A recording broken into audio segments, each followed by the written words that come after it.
All right, Shalom. First and foremost, I'm going to start this lesson by giving all praises, glory, and honor unto Yahweh, Bahasham, Yahweh Shai, Bahasham, Racha Kodash.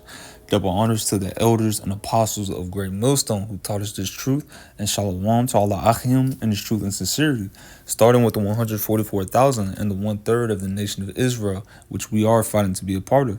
This is the brother Chabar Yakal coming back, Lord willing, with another quick and edifying lesson. And as you can see, the title is going to be constantly endure. All right, and this is actually something. Excuse me. Oh man, this is actually something I already had in my notes. I just went through my notes. All right, for for the spirit to hit me on something I already had in my notes. I was just going through my notes. Seeing if the spirit would hit me, seeing if something caught my eye, and this caught my eye. So, Lord willing to be edifying. But the title is constantly endure. I'm gonna look up the definition of constantly. I'm gonna look up the definition of constantly and endure, but I'm gonna get constantly first. It says always. All right, continuously over a period of time. So it's something that's continuous and it's something that's always happening. So always and continuously endure. See what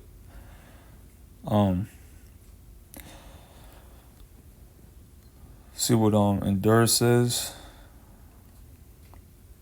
It says undergo, tolerate. Excuse me. It says suffer something painful or difficult patiently, which the word patient means to suffer. Patient and suffer are synonymous. And I guess you could say they're synonymous with endure too, at least if you're going off of the definition itself. But I believe the etymology of endure is to make hard, if I'm not mistaken. It means to make hard. But right here it says undergo, tolerate. So we have to constantly, always, continuously tolerate all the suffering and all the hell that we catch, here in Babylon the Great, aka America. All right, which will be destroyed by thermonuclear missiles according to biblical prophecy, thermonuclear warheads. All right, Babylon the Great will be destroyed.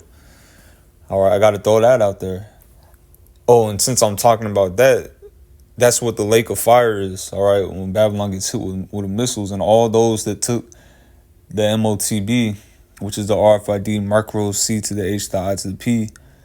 All right, they're all going to be in that lake of fire pursuant to Revelation, and that's the spirit. Though the train had to blow its horn on that one. These other camps, man, they're playing games. They're not warning the Israelites, which are you so-called blacks, Latinos, and Native Americans, and also Israelite foreigners who don't look like those people I just named. All right, but these other camps are playing around. All right. But beginning with our elders and apostles of Great Millstone on down, we're telling you what it is. That's the mark of what. Don't take it. Don't take that device as the size of a grain of rice that they're going to try to put in your hand or in your forehead. Don't take it. All right? But these other guys aren't warning people. These other Israelite camps, their congregations, they're on La La Land. All right? This man Trump is a damn tyrant. All right, he's passing legislation like a madman. That's why it says the devil shall come down with great wrath, because he knows that he had but a short time. This devil's about to show his horns, man. Shit's about to get real. Okay, they're about to lock down this whole society. All right, and that's why we're warning you. All right, but not to get too off topic. Going back. All right, to constantly endure. So I'm going to read this. This is Ecclesiasticus or Sirach in the Apocrypha, chapter 2 and verse 1. It says, my son, if thou come to serve the Lord, what's the Lord's true name? His true name in the ancient Paleo Hebrew is Yahweh. And his son's name is Yahweh Shai. All right? So if you come to serve Yahweh, Bahasham, which means in the name, Yahweh Shai, If thou come to serve the Lord, Yahweh Bashem Yahushai, prepare thy soul for temptation. Meaning prepare to be tested. Prepare to go through things. All right? Prepare for demons coming into your mind, trying to make you think all type of stuff, trying to make you doubt yourself. Prepare for all that, these wicked thoughts, prepare for, all right, people turning on you, people betraying you, okay? Prepare for people trying to kill you, because it's going to get to that point. These people already, are planning all type of wickedness to try to take away our lives, but it's going to get to that point of life and death, man. Prepare for that. And I'm speaking to myself first and foremost. We have to constantly meditate on these things. Hey, the title, constantly endure. We got to endure meditating on things that's uncomfortable. All right. Verse 2, set thy heart aright, which your heart, when it says heart, it's not talking about the organ that pumps blood. It's talking about your mind. The Hebrew word for heart is lab, which means mind. It says set thy heart or your mind aright and constantly endure and make not haste in time of trouble. Don't be hasty. Don't make hasty, half-assed decisions. You didn't even sit down and think about it.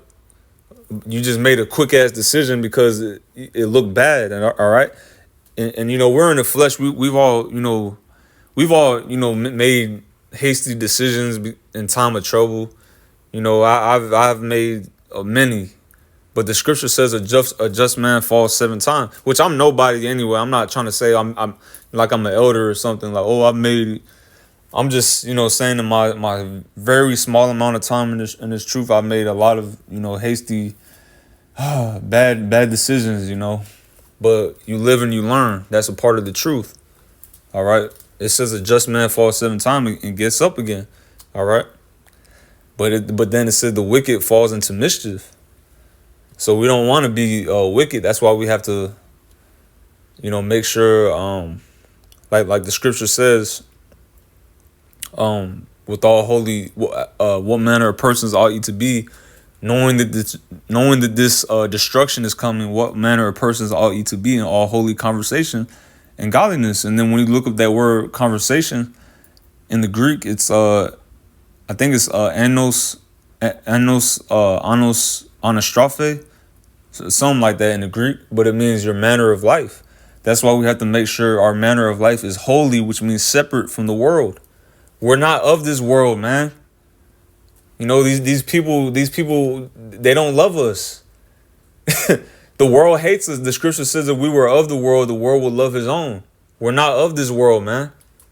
We're different. The Lord didn't want us to be a part of this world. We're different. All right, we're special. That's what holy means. The word holy means separate, okay? But it says, make not haste in time of trouble, because times of trouble are coming, all right?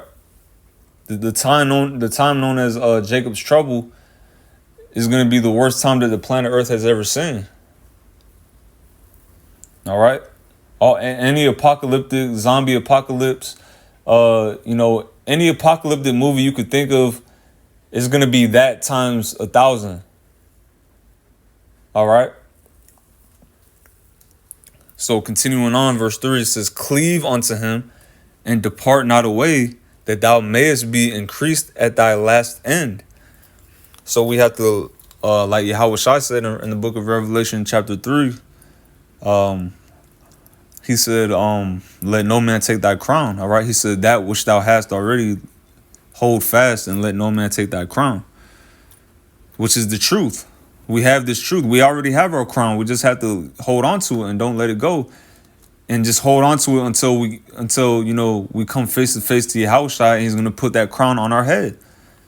But until then, we have to keep on holding onto that crown, which is this truth, this wisdom, knowledge, and understanding. All right. It says wisdom and knowledge shall be the stability of thy time, and strength of salvation. The salvation is us getting saved from the destruction that's coming, getting saved from our enemies, beginning with Esau, Edom, because they're the ones bringing this RFID micro C to the H to the I to the P, the elites of Esau. All right, using the little puppets like Elon Musk, using Kill Gates, all right, Mark Zuckerberg, using their little puppets. The elites of Esau, they're the ones who want to put a damn device in you and control you. They already control everything, but they want control over you.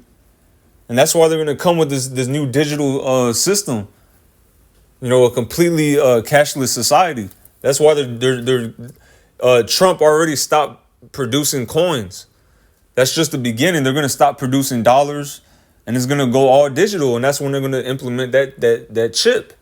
And you can't live in a society without taking that chip. It's going to come down to that. All right? Salaki, I'm getting a little animated. Salaki, I'm getting a little animated right now, but continuing on.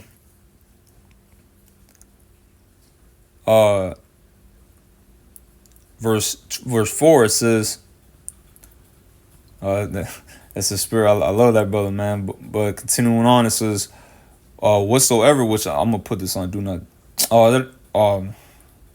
I put certain people. You could change do not disturb to where only certain people. That's what I did.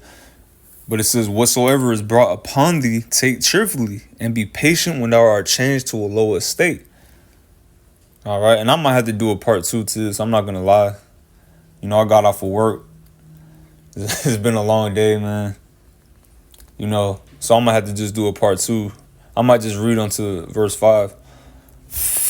But it says, take cheerfully, whatsoever is brought upon thee, take cheerfully, and be patient when thou art changed to a low estate. All right, so that it means just that. All right, whatever comes our way, whether it be good or bad, take it cheerfully, which is easier said than done. But a good way to do it is to just think upon his name. Think upon he is Yahweh. He is. Think upon Yahweh Shai. He's coming back to save us. It's not going to be like this forever. We're not going to be at the bottom forever. We're not going to have to, be a slave and work forever. This is just temporary. Thinking about spiritual things like that, when you're going through a spiritual low, thinking about the promises, all right, just thinking about the fact that the Lord, blessed us with this truth, that should, put you in a cheerful mind, all right? Verse 5, for gold is tried in the fire, and acceptable men in the furnace of adversity. So the gold represents the elect. We're hoping to be a part of that. But the straight gate, which straight is a position of difficulty, is the fire that's going to make that gold, purified, all right? That's how you get all the impurities out of gold, by heating it up with fire. But that's what the Lord is doing unto us spiritually. All right, when you read Zechariah 13:9, it speaks about he's going to bring the third part through the fire, and we'll refine them as silver and gold is refined. All right, in the furnace of adversity. So that's pretty much the point.